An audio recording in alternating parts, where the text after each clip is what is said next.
नवरात्रि में मत खाना, यह दो सब्जी व्रत टूट जाता है। मां दुर्गा होती है क्रोधित। नमस्कार दोस्तों, स्वागत है आपका अपने चैनल वास्तु धन संपदा में। आज हम आपके लिए लेकर आए हैं एक बेहद महत्वपूर्ण जानकारी जो चैत्र नवरात्रि 2025 से जुड़ी हुई है। यदि आप नवरात्रि का व्रत रखते हैं तो यह वीडियो आपके लिए अत्यंत लाभकारी होने वाली है, क्योंकि कुछ ऐसी चीजें हैं जिनका सेवन नवरात्रि के दौरान करने से व्रत खंडित हो सकता है और कुछ चीजें ऐसी हैं जिनका सेवन करने से मां दुर्गा की विशेष कृपा प्राप्त होती है। अगर आप चाहते हैं कि आपका व्रत सफल और फलदायी हो तो इस वीडियो को अंत तक जरूर देखें। 2025 में चैत्र नवरात्रि कब है? क्या है शुभ मुहूर्त? चैत्र नवरात्रि 2025 की बात करें तो यह 30 मार्च से प्रारंभ होकर 6 अप्रैल तक चलेगी। इस बार नवरात्रि पूरे 8 दिनों तक मनाई जाएगी, ना एक दिन कम और ना एक दिन ज्यादा। इसका अर्थ यह है कि इस बार भक्तों को माता रानी की आराधना के लिए पूरे 8 दिन मिलेंगे, जिससे यह नवरात्रि और भी विशेष बन जाती है। नवरात्रि के पहले दिन यानी 30 मार्च को घट स्थापना की जाएगी। घट स्थापना का शुभ मुहूर्त सुबह 6:01 से 10:02 तक रहेगा। ये समय बेहद शुभ और पवित्र माना जाता है, क्योंकि इसी दौरान मां दुर्गा की कृपा को अपने घर में आमंत्रित किया जाता है। इस बार मां दुर्गा हाथी पर सवार होकर आ रही हैं, जो बेहद शुभ संकेत माना जाता है। ऐसी मान्यता है कि जब माता हाथी पर विराजमान होकर आती हैं तो यह समृद्धि, शांति और कल्याणकारी संकेत होता है। इस दौरान भक्तों को भक्ति का पूर्ण लाभ मिलता है और उनका जीवन सुखमय हो जाता है। माता रानी का आशीर्वाद उनके जीवन में खुशियां भर देता है। कौन कौन से दिन व्रत रखा जाएगा और कौन कौन सी देवी की होगी पूजा? 30 मार्च शनिवार घट स्थापना और मां शैलपुत्री की पूजा। 31 मार्च रविवार मां ब्रह्मचारिणी और मां चंद्रघंटा की पूजा। 1 अप्रैल सोमवार मां कुष्मांडा की पूजा। 2 अप्रैल मंगलवार मां स्कंद माता की पूजा। 3 अप्रैल बुधवार मां कात्यायनी की पूजा। 4 अप्रैल गुरुवार मां कालरात्रि की पूजा। 5 अप्रैल शुक्रवार मां महागौरी की पूजा। 6 अप्रैल रविवार मां सिद्धिदात्री की पूजा और कन्या पूजन। नवरात्रि में क्या खाना चाहिए और क्या नहीं? अब बात करते हैं नवरात्रि में आहार से जुड़ी उन महत्वपूर्ण बातों की जिन्हें जानना हर व्रतधारी के लिए जरूरी है। नवरात्रि में कौन सी चीजें नहीं खानी चाहिए? 1 पानी पूरी गोलगप्पे। गोलगप्पे में खट्टे तत्व होते हैं और नवरात्रि के दौरान खट्टी चीजें वर्जित मानी जाती हैं। विशेष रूप से शुक्रवार के दिन खट्टा खाने से माता संतोषी नाराज हो सकती हैं। 2 नींबू और इमली। शुक्रवार को नवरात्रि पड़ने पर नींबू और इमली का सेवन बिल्कुल नहीं करना चाहिए। 3 लहसुन और प्याज। यह तामसिक भोजन माना जाता है जो व्रत की शुद्धता को भंग कर सकता है। 4 तेल में तली हुई चीजें। ज्यादा तली भुनी चीजें खाने से शरीर में भारीपन आ सकता है और व्रत के दौरान पाचन क्रिया प्रभावित हो सकती है। 5 अत्यधिक तीखा भोजन। व्रत के दौरान पेट खाली रहता है और ज्यादा तीखा खाने से आंतों में जलन हो सकती है। नवरात्रि में कौन से फल और सब्जियां खाना शुभकारी होता है? 1 सेब। यह शक्ति और ऊर्जा प्रदान करता है और भगवान के भोग में भी इसे रखा जाता है। 2 केला, पपीता, तरबूज और मीठे अंगूर। यह फल शरीर को पोषण प्रदान करते हैं और व्रत को संपूर्ण बनाते हैं। 3 सीताफल। यह फल विशेष रूप से नवरात्रि में खाना बहुत शुभ माना जाता है। मान्यता है कि वनवास के दौरान माता सीता ने इसे खाया था, इसलिए इसे खाने से माता सीता का आशीर्वाद प्राप्त होता है। 4 रसीले आलू। व्रत के दौरान शरीर को ऊर्जा देने के लिए आलू का सेवन किया जा सकता है। विशेष रूप से उबले हुए या रसीले आलू खाना उत्तम होता है। नवरात्रि में व्रत का सही पालन क्यों जरूरी है? शास्त्रों के अनुसार कोई भी व्रत तभी सफल होता है जब उसे पूर्ण श्रद्धा और विधि विधान से किया जाए। यदि मन में किसी प्रकार का संदेह है तो व्रत का फल नहीं मिलता। श्री कृष्ण ने भगवद गीता में कहा है कि जो भक्त सच्चे हृदय से भगवान को पुकारता है उसका नाता परम शक्ति से जुड़ जाता है। इसलिए यदि आप सच्चे मन से नवरात्रि का व्रत रखते हैं तो माता रानी आपकी हर मनोकामना पूर्ण करेंगी। कुछ लोग घंटों पूजा पाठ करते हैं लेकिन उनका मन भटकता रहता है, जिससे उन्हें पूजा का संपूर्ण फल नहीं मिल पाता। वहीं जो सच्चे हृदय से माता रानी को याद करते हैं उन्हें बिना किसी विशेष अनुष्ठान के भी ईश्वर का आशीर्वाद मिल जाता है। नवरात्रि के दौरान शुक्रवार को विशेष सावधानी क्यों बरतनी चाहिए? यदि नवरात्रि के दौरान शुक्रवार पड़ता है तो माता संतोषी की विशेष कृपा प्राप्त करने के लिए खट्टी चीजों का त्याग करें। लहसुन, प्याज और ज्यादा मिर्च मसाले का सेवन ना करें। माता रानी को सत्यनारायण भगवान के प्रसाद के रूप में गुड़चना चढ़ाने से विशेष लाभ मिलता है। नवरात्रि में किन सब्जियों का सेवन करना चाहिए और किन से बचना चाहिए? नवरात्रि के दौरान आहार का विशेष ध्यान रखना आवश्यक होता है। कुछ सब्जियां ऐसी हैं जिनका सेवन व्रत के दौरान करने से शरीर को ऊर्जा मिलती है और यह सेहत के लिए भी लाभकारी होती है। भिंडी की सब्जी नवरात्रि में विशेष रूप से खानी चाहिए क्योंकि भिंडी में कई ऐसे पोषक तत्व होते हैं जो हमारी हड्डियों को मजबूत बनाते हैं और शरीर को आवश्यक पोषण प्रदान करते हैं। इसके अलावा भिंडी का सेवन करने से शरीर में स्फूर्ति बनी रहती है, जिससे व्रत के दौरान कमजोरी महसूस नहीं होती। बैंगन की सब्जी भी नवरात्रि के दौरान खाई जा सकती है, लेकिन एक विशेष नियम का पालन करना जरूरी है। यदि नवरात्रि के दौरान सोमवार का दिन पड़ता है तो उस दिन बैंगन नहीं खाना चाहिए। ऐसा करने से पाप लग सकता है और व्रत का संपूर्ण फल प्राप्त नहीं होता। धार्मिक मान्यताओं के अनुसार बैंगन को अशुद्ध माना जाता है और इसे कुछ विशेष दिनों में नहीं खाने की परंपरा है। इसलिए नवरात्रि के दौरान यदि सोमवार आता है तो बैंगन का त्याग करना चाहिए। नवरात्रि में भोजन को और अधिक शुद्ध और पौष्टिक बनाने के लिए हरे धनिया का उपयोग अवश्य करें। हरे धनिये में कई औषधीय गुण होते हैं जो व्रत के दौरान शरीर को आवश्यक पोषण प्रदान करते हैं।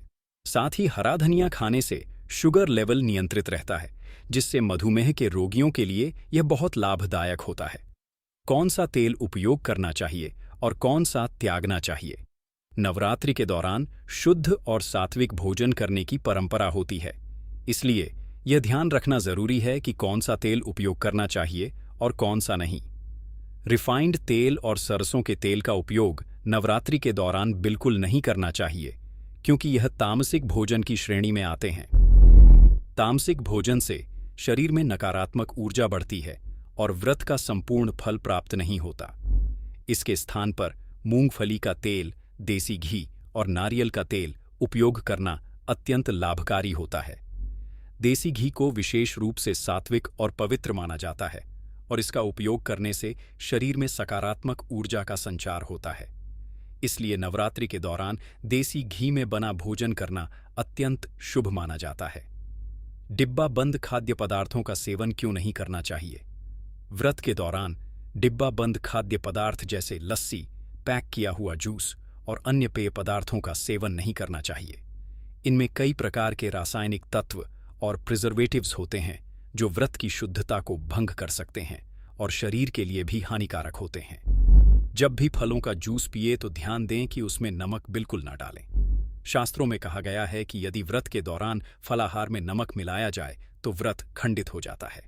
इसके अलावा फलों के जूस में बर्फ भी नहीं डालनी चाहिए, क्योंकि इससे शरीर की ऊर्जा का स्तर प्रभावित हो सकता है और व्रत का संपूर्ण लाभ नहीं मिलता। सिंघाड़े के आटे और कुत्तू के आटे का उपयोग करते समय क्या सावधानी बरतनी चाहिए? नवरात्रि के दौरान सिंघाड़े के आटे और कुत्तू के आटे का विशेष रूप से सेवन किया जाता है, लेकिन इसे उपयोग करने से पहले एक महत्वपूर्ण बात का ध्यान रखना आवश्यक है। हमेशा यह सुनिश्चित करें कि आटा पुराना हो। पुराने आटे में अक्सर छोटे छोटे कीड़े पड़ जाते हैं जो हमें दिखाई नहीं देते। यदि यह कीड़े भोजन में शामिल हो जाते हैं तो यह मांसाहार के समान हो जाता है, जिससे व्रत की पवित्रता भंग हो जाती है। इसलिए व्रत के दौरान ताज़ा आटा ही उपयोग करें। शाम के समय कौन से खाद्य पदार्थ सेवन करना चाहिए? शाम के समय व्रतधारी निम्नलिखित खाद्य पदार्थों का सेवन कर सकते हैं। शरीर को ठंडक प्रदान करता है और पाचन में सहायक होता है। आलू और आलू के चिप्स। आलू ऊर्जा प्रदान करता है, जिससे व्रतधारी को कमजोरी महसूस नहीं होती। साबूदाने की टिकिया और खिचड़ी। साबूदाना व्रत के दौरान ऊर्जा का अच्छा स्रोत होता है। आलू के पापड़ हल्के और पचने में आसान होते हैं, इसलिए व्रत में इन्हें खाया जा सकता। इसके अलावा दूध और चाय का भी सेवन किया जा सकता है, लेकिन ध्यान रहे कि चाय में नमक नहीं डालना चाहिए। ऐसा करने से न केवल व्रत खंडित हो सकता है, बल्कि यह हड्डियों के लिए भी हानिकारक होता है। पूजा पाठ के दौरान किन बातों का ध्यान रखना चाहिए? नवरात्रि के 9 दिन माँ दुर्गा के 9 स्वरूपों की पूजा के लिए समर्पित होते हैं। इन दिनों में माँ को विभिन्न भोग और पुष्प अर्पित किए जाते हैं, लेकिन यह जानना बहुत जरूरी है कि कुछ चीजें ऐसी हैं जिन्हें भूलकर भी माँ को अर्पित नहीं करना चाहिए। सफेद और काले कपड़े पहनकर पूजा नहीं करनी चाहिए। सफेद रंग को वैराग्य और शोक का प्रतीक माना जाता है, जबकि काला रंग नकारात्मक ऊर्जा को आकर्षित करता है। नवरात्रि के दौरान माता रानी की चौकी को कागज पर नहीं रखना चाहिए। इसके स्थान पर लाल कपड़ा बिछाकर चौकी स्थापित करनी चाहिए। नारियल अर्पित करते समय किन बातों का ध्यान रखें? नारियल को हिंदू धर्म में समृद्धि, धन, श्रद्धा और सम्मान का प्रतीक माना जाता है, लेकिन माता रानी की पूजा में हमेशा साबुत नारियल का ही प्रयोग करना चाहिए। टूटा हुआ या चटका हुआ नारियल पूजा में नहीं चढ़ाना चाहिए, क्योंकि यह अशुभ माना जाता है। महिलाओं को विशेष रूप से इस बात का ध्यान रखना चाहिए कि वे माता रानी के सामने नारियल तोड़ने की गलती ना करें। शास्त्रों के अनुसार नारियल बीज रूप होता है और स्त्रियां भी जीवन को जन्म देने वाली होती हैं, इसलिए महिलाओं को नारियल तोड़ने से बचना चाहिए। माता रानी की पूजा में लौंग अर्पित करते समय बरतते यह सावधानी। माता रानी की पूजा में लौंग का विशेष महत्व होता है। लौंग को ऊर्जा, शक्ति और शुभता का प्रतीक माना जाता है और यह देवी को अत्यंत प्रिय है। लेकिन क्या आप जानते हैं कि यदि लौंग सही तरीके से नहीं चढ़ाई जाए तो यह अशुभ फल दे सकती है? अक्सर लोग पूजा में किसी भी प्रकार की लौंग अर्पित कर देते हैं, लेकिन यह ध्यान रखना आवश्यक है कि माता रानी को सदैव फूल वाली लौंग ही अर्पित करनी चाहिए। जिस लौंग के ऊपरी हिस्से में फूल नहीं होता या जिसकी लकड़ी की डंडी गायब होती है, उसे पूजा में कभी नहीं चढ़ाना चाहिए। ऐसी लौंग को अधूरी या अपूर्ण माना जाता है और माता रानी की पूजा में कोई भी अपूर्ण या खंडित वस्तु स्वीकार्य नहीं होती। पूजा में प्रयुक्त होने वाली प्रत्येक वस्तु का शुद्ध और संपूर्ण होना अनिवार्य होता है। जिस प्रकार हम टूटा हुआ दीपक, खंडित मूर्ति या अधूरे अक्षत अर्पित नहीं करते, उसी प्रकार खंडित लौंग भी पूजा में अर्पित नहीं करनी चाहिए। इसलिए जब भी माता रानी की पूजा करें तो साबुत और फूल वाली लौंग ही अर्पित करें, ताकि देवी मां की कृपा प्राप्त हो सके। माता रानी की पूजा में तुलसी के पत्ते अर्पित करने की भूल ना करें। तुलसी का पौधा हिंदू धर्म में अत्यंत पवित्र माना जाता है और भगवान विष्णु को तुलसी अत्यधिक प्रिय होती है। लेकिन क्या आप जानते हैं कि मां दुर्गा की पूजा में तुलसी पत्र अर्पित करना वर्जित माना जाता है? धार्मिक शास्त्रों के अनुसार माता रानी को तुलसी के पत्ते अर्पित नहीं करने चाहिए। तुलसी का पौधा भगवान विष्णु की आराधना के लिए उपयोग किया जाता है और यह विशेष रूप से लक्ष्मी नारायण पूजा के लिए उपयुक्त होता है। मां दुर्गा की पूजा में इसका उपयोग नहीं करना चाहिए, क्योंकि यह उनके पूजन के नियमों के विरुद्ध माना जाता है। इसी प्रकार आंवला और दुर्भा घास भी माता रानी की पूजा में अर्पित नहीं करनी चाहिए। दुर्गा विशेष रूप से भगवान गणेश को अर्पित की जाती है और यह उन्हें अत्यंत प्रिय होती है। यदि आप नवरात्रि के दौरान भगवान गणेश की पूजा कर रहे हैं तो आप उन्हें दुर्गा अर्पित कर सकते हैं, लेकिन मां दुर्गा को यह नहीं चढ़ानी चाहिए। मां दुर्गा की पूजा में सफेद फूलों का प्रयोग न करें।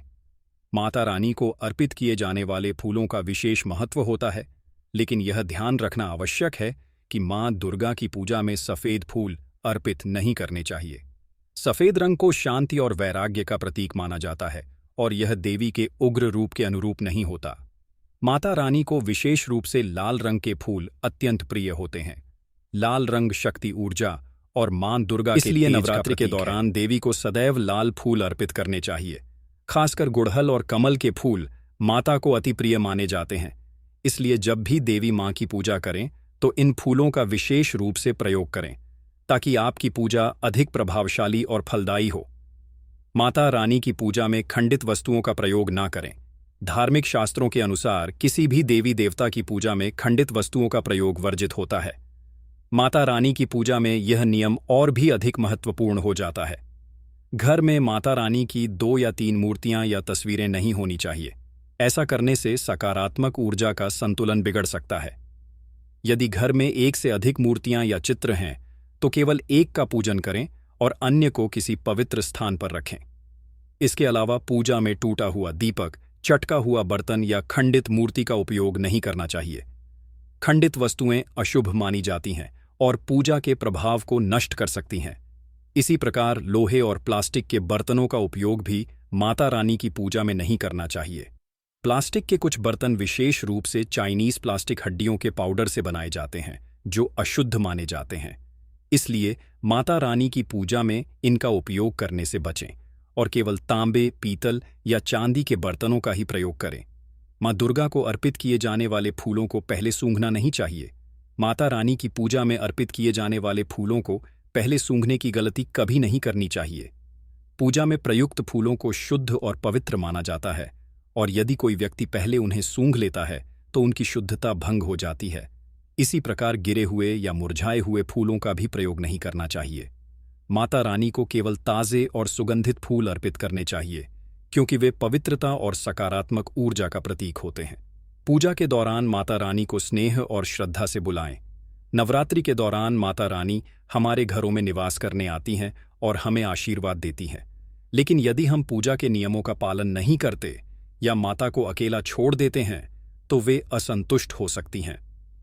धार्मिक मान्यता है कि नवरात्रि के दौरान माता के स्थान को अकेला नहीं छोड़ना चाहिए। यदि आप माता की चौकी स्थापित कर रहे हैं तो वहां नियमित रूप से दीपक जलाएं और भजन कीर्तन करें। माता रानी को अपने घर में आदर और सम्मान के साथ बुलाएं, ताकि वे प्रसन्न होकर आपको सुख समृद्धि का आशीर्वाद प्रदान करें। यदि आप नवरात्रि के दौरान माता रानी की कृपा प्राप्त करना चाहते हैं तो पूजा और व्रत के नियमों का पूर्ण रूप से पालन करें। सदैव फूल वाली लौंग अर्पित करें। तुलसी पत्र, सफेद फूल और दुर्भा घास माता रानी को ना चढ़ाएं और पूजा में खंडित वस्तुओं का उपयोग करने से बचें।